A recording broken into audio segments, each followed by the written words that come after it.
Matter is made up of particles, solid, liquid and gases. Class 5 students, subject science, solid, liquid and gases. ये matter के अंदर में class 4 में भी आप लोग इस चीज को स्टडी किए होंगे, और अगर भूल गए हैं तो हमारी क्लास 4 में जो video solid, liquid and gases की है उसको आप देख सकते हैं। वहां से इसका जो प्राइमरी स्टेज है वो आप उसको वहां से समझ सकते हैं। मैंने लिखा भी है इसलिए कि matters state of the matter, solid, liquid and gases, change in the state of matter, ये आपका क्लास 4 का ही पार्ट होता है, ठीक है। और इसको हम लोग थोड़ा एक्सटेंड कर देते हैं यहाँ पर क्लास 5 में। तो matter is made up of particles. तो मैटर जो है वो किस चीज से बना हुआ है? पार्टिकल से बना हुआ है। कौन सा पार्टिकल से बना हुआ? आम वाला पार्टिकल से बना हुआ है क्या? नहीं, हर मैटर उस चीज से ही बना हुआ रहता है जिसका उसके अंदर में कैरेक्टर होता है। जैसे कि मान लीजिए वुड है, लकड़ी है, तो लकड़ी के अंदर में जो वुडन कैरेक्टर है उसी चीज से वो बना हुआ होगा। ऐसा नहीं है कि वुड जो है उसके अंदर में निकेल और कोबाल्ट होगा, समझ गए। उसी प्रकार से जो लिक्विड है उसके अंदर का जो क्वालिटी है, जो उसका जो लिक्विड जिस चीज से वो फॉर्म किया है, जैसे कि मान लो कि जूस भी एक लिक्विड के अंदर में ही आता है, तो वो किस चीज का जूस है? अगर मैंगो का है तो उसमें सिर्फ और केवल सिर्फ मैंगो का पार्टिकल्स होगा।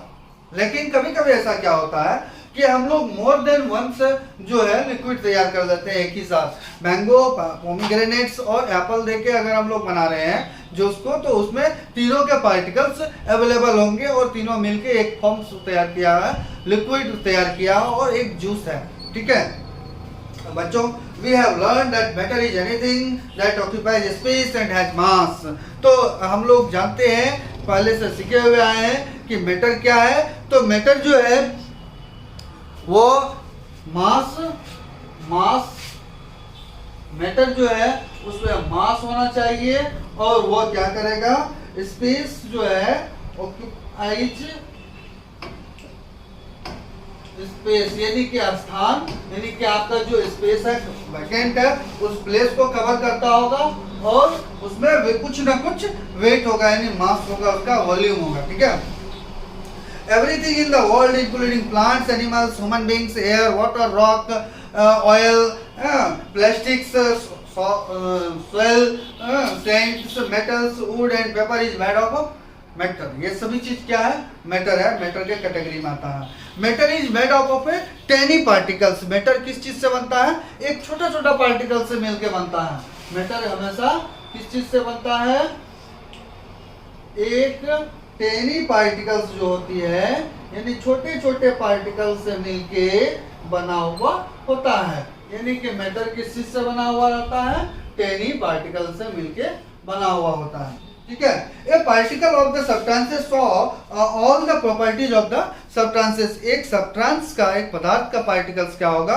उस चीज का पूरा प्रॉपर्टी को शो करेगा। अब मान लो कि साइंस का ये बुक है हमारे हाथ में, आपका क्लास का साइंस का बुक है, तो क्या इस साइंस के बुक में हिंदी का कोई चैप्टर इंक्लूड होगा क्या? नहीं होगा। हिंदी के बुक में साइंस का कोई चैप्टर आएगा क्या? नहीं आएगा, क्योंकि अलग अलग चीज है वो। हिंदी अलग है, इंग्लिश अलग है, एसएसटी अलग है ना, मैथ्स अलग है। तो उसी तरीका से जिस चीज का जो सब्सटेंसेस होगा उसका पार्टिकल्स भी वैसा ही होगा, उसी कैटेगरी का होगा, ठीक है। We can't see particles with our naked eyes. हम लोग खुली आंख से उस चीज को नहीं देख सकते हैं, ठीक है। और खुली आंख से नहीं देख सकते तो आंख के ऊपर में चश्मा लगा लेने से दिखाई दे देगा क्या? नहीं देगा, क्योंकि ये एक मैक्रोस्कोपिक होता है, यानी कि हम लोग with the help of the electronic microscope जो है हम लोग किसी पार्टिकल्स का को देख सकते हैं, ऑब्जर्व कर सकते हैं। वो भी माइक्रोस्कोप भी है मैग्नीफाइंग होना चाहिए, इतना नॉर्मल माइक्रोस्कोप नहीं होना चाहिए। Take a few sugar crystal and cross them with the help of the rolling pen। यानी कि रोलिंग पेन आप देखे होंगे घर में, जो मम्मी आपकी रोटी बनाती होगी तो वो एक रोलिंग पेन होता है, ऊट का होता है या फिर स्टील का होता है। उससे हम लोग उस चीज को सर्कल करते हैं, यानी कि उसको फैलाते हैं। तो वो रोलिंग पेन से क्या करेंगे हम लोग? पिन से कि एक शुगर क्रिस्टल जो है, यानी कि चीनी जो है, उसको लेंगे और उसके ऊपर में चलाएंगे। उससे क्या होगा कि चीनी एक किस चीज में कन्वर्ट हो जाएगा? शुगर पाउडर में कन्वर्ट हो जाएगा। तो rolling pin the sugar crystal break and form a powder, वो टूटेगा और किस चीज में जाएगा, पाउडर बन जाएगा। Observe this powder through a magnifying glass, जब हम लोग उस पाउडर को एक सिंपल मैग्नीफाइंग ग्लास से देखेंगे तो उसमें लगेगा कि उसमें पाउडर जो है छोटा छोटा टुकड़ा है चीनी का, छोटा छोटा टुकड़ा है चीनी का, यानी कि क्रिस्टल का जो है टूटा हुआ पार्ट है चीनी का, ठीक है। This is the magnifying, you will see the powder is made of tinier particles, यानी कि तीन बहुत ही छोटा छोटा particles. If we keep on break in tiny particles further and further a stage comes where it can't be divided any further. कह रहा है कि अब उस चीज को फिर तोड़ेंगे टूट सकता है, लेकिन एक स्टेज ऐसा आ जाएगा, एक परिस्थितियां ऐसी उत्पन्न हो जाएगी जब कि उसके बाद आप उस चीज को नहीं तोड़ सकते हो, यानी कि अब वो नहीं टूटेगा, ठीक है, लेकिन उसका टेस्ट और उसका जो शेप है वो वैसा ही रहेगा, बस छोटा होते जाएगा। समझ गए? Its sugar crystal is made up of many such small particles, यानी बहुत सारा स्मॉल छोटे छोटे पार्टिकल से मिलके बना हुआ रहता है शुगर क्रिस्टल। तो आपने समझा कि शुगर क्रिस्टल को किस तरह से हम लोग ये करते हैं। मैं आपको समझाने की कोशिश करता हूँ एक छोटा सा एग्जांपल चौक का लेके। देखिए बच्चों, ये चौक है, ठीक है, एक न्यू चौक लेते हैं। हाँ, ये देखिए एकदम न्यू शेप में है चौक, है ना। इसको क्या करेंगे कि इसको हम लोग तोड़ रहे हैं। तोड़ने का कॉन्सेप्ट ये है कि अगर हम लोग इसको राइटिंग में भी यूज कर रहे हैं, लिखने में, तो इसका पाउडर नीचे आ रहा है ना, ये कुछ डस्ट जो है इसका नीचे आ गया, ये पाउडर है इसके अंदर का।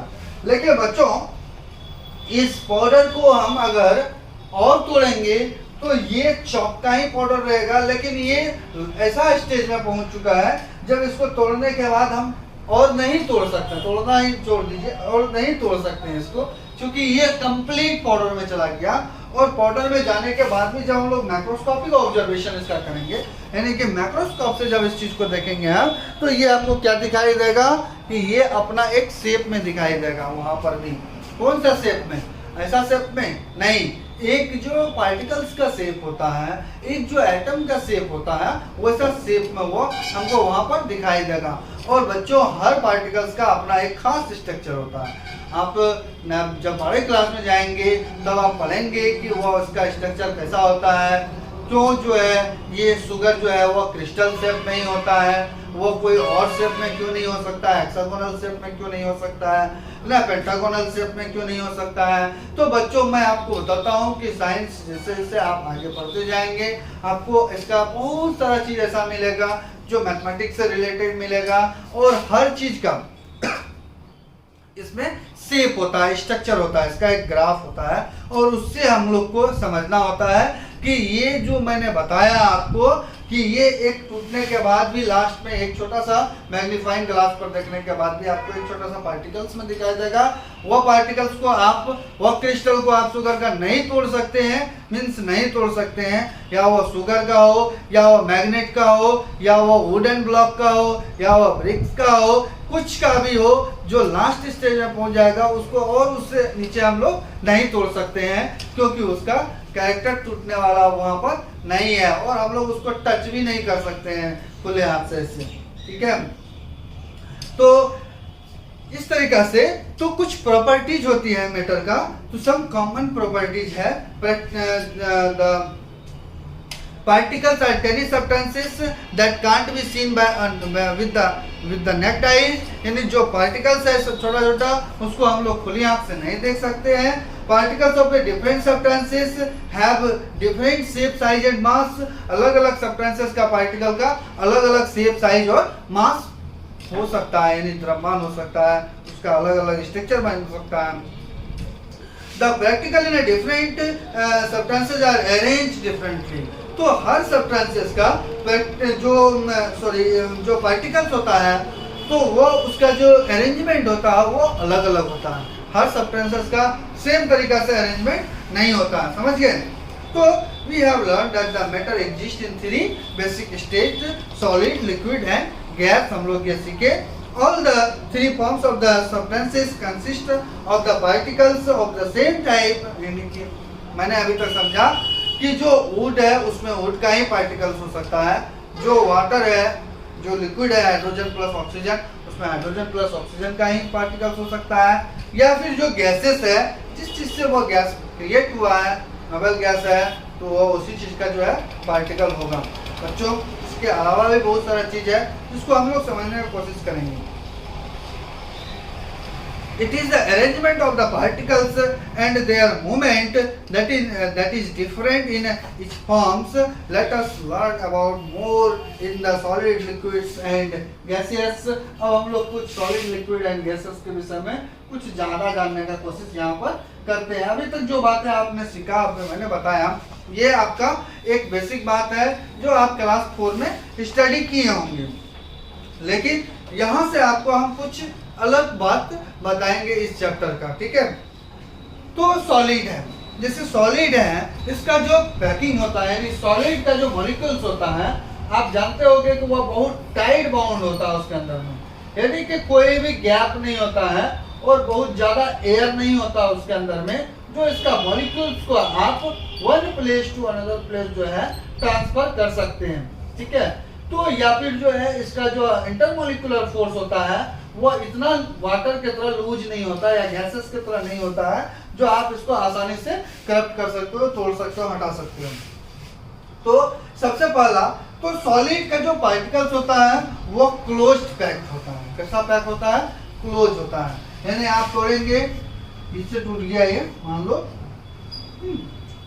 या कोई मशीन का हेल्प लेके इसको हम बीच से कट कर दिए, तो ये पार्ट बी बनेगा, ये पार्ट ए बनेगा। अब यहाँ से इधर इसका मॉलिक्यूल्स रहेगा, यहाँ से इधर इसका मॉलिक्यूल्स रहेगा, समझ गए? लेकिन कंप्लीटली आप इसको नष्ट नहीं कर सकते हैं।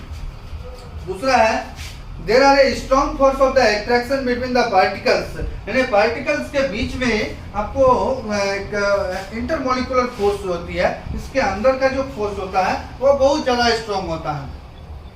बच्चों इतना अधिक स्ट्रॉन्ग होता है, यानी कि इनके पार्टिकल के बीच में जो अट्रैक्शन होती है वो इतना अधिक होती है, सॉलिड पार्टिकल्स के बीच का अट्रैक्शन, कि आप उसको हटाना संभव नहीं है, यानी कि आप आसानी से उसको नहीं हटा सकते हैं। ठीक है, this force hold the particles together, this given solid a definite volume. यही फोर्स के कारण, यही पावर के कारण एक सॉलिड का डेफिनिट वॉल्यूम होता है, यानी कि उसका एक खास स्ट्रक्चर बन जाता है, खास जो है उसका जो है शेप देखने में लगता है। समझ गए?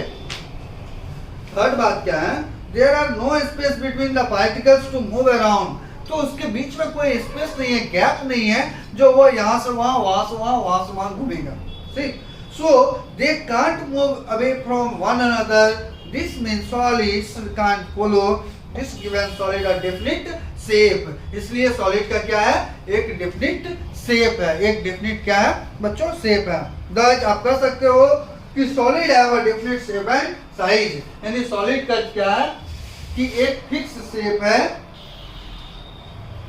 और साइज भी इसका जो है वो फिक्स ही रहता है, यानी कि आप उसका जब कट करेंगे तो जो शेप में आप उसको डालेंगे उसी साइज का भी आएगा वो।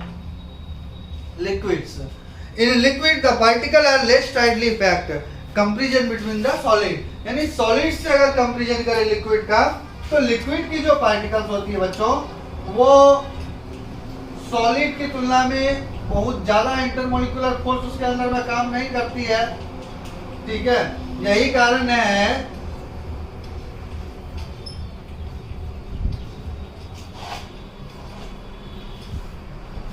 बहुत ज्यादा इंटरमोलिकुलर फोर्स उसके अंदर में नहीं होता है, यही कारण है कि वो एक दूसरे पर ओवरलैप करता है। समझ गए? ओवरलैप से आगे बढ़ता है वो। In liquid the particle are less tightly packed, their force of the attraction between the particles are not as strong as in solids। तो कह रहा है कि सॉलिड के तरह उसका फोर्स बहुत ज्यादा स्ट्रॉन्ग नहीं होता। However, the force are strong enough to hold the particles together, so liquid have a definite volume but do not definite shape। तो कह सकते हैं कि लिक्विड का एक डेफिनेट वॉल्यूम है, 1 लीटर, 2 लीटर, 4 लीटर, 10 लीटर, आप किसी भी चीज में डालो उतना ही रहेगा। ठीक है, अगर आप एक फिक्स अमाउंट पे उसको लिए हैं, लेकिन उसका शेप बार बार चेंज होते जाएगा। There are a space between the particles to move around, freely. This allow liquid to follow take the shape of the container they are putting. तो कर जिस चीज में आप उसको डालते हो उस चीज का शेप का हो जाता है। तो बच्चों आप कह सकते हो कि liquid have a different volume but not different shape. तो लिक्विड का वॉल्यूम डिफरेंट है बट शेप जो है इसका डिफरेंट नहीं है। तो कह सकते हैं हम लोग कि सॉलिड के कंपैरिजन में लिक्विड ज्यादा इजी होता है, ज्यादा फ्रीली होता है। तो इस तरीका से बच्चों आज हम लोगों ने सीखा metals, solid, liquid and gas में। आज हम लोग ने पढ़े मेटल क्या है, स्टेट ऑफ मैटर क्या है, सॉलिड क्या है, लिक्विड क्या है, सॉलिड का शेप होता है क्या, कैसा बाउंड होता है उसके अंदर में, इन सभी चीजों के विषय में आज हम लोग स्टडी किए। लिक्विड्स के विषय में भी हम लोग स्टडी किए। अब नेक्स्ट स्टेप पे हम लोग गैस के विषय में भी स्टडी करेंगे और इसके अलावा जो इसका सॉल्यूशन बनाएंगे, अलग अलग केमिकल, अलग अलग जो चीज को मिक्स करेंगे, सॉलिड और लिक्विड को मिक्स करेंगे, हाँ गैसेस के साथ जो है मिक्स करेंगे, उस स्टेज को भी हम लोग नेक्स्ट वीडियो में समझने की कोशिश करेंगे, पढ़ेंगे। तब तक घर में रहिए, आराम से स्टडी कीजिए।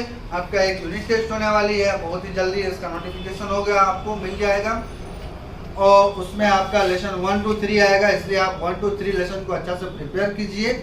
उसमें से कुछ क्वेश्चंस वगैरह आएंगे एग्जाम के लिए, तो आप लोग घर में रहिए और इस चैप्टर को भी जरूर पढ़िएगा। Thank you.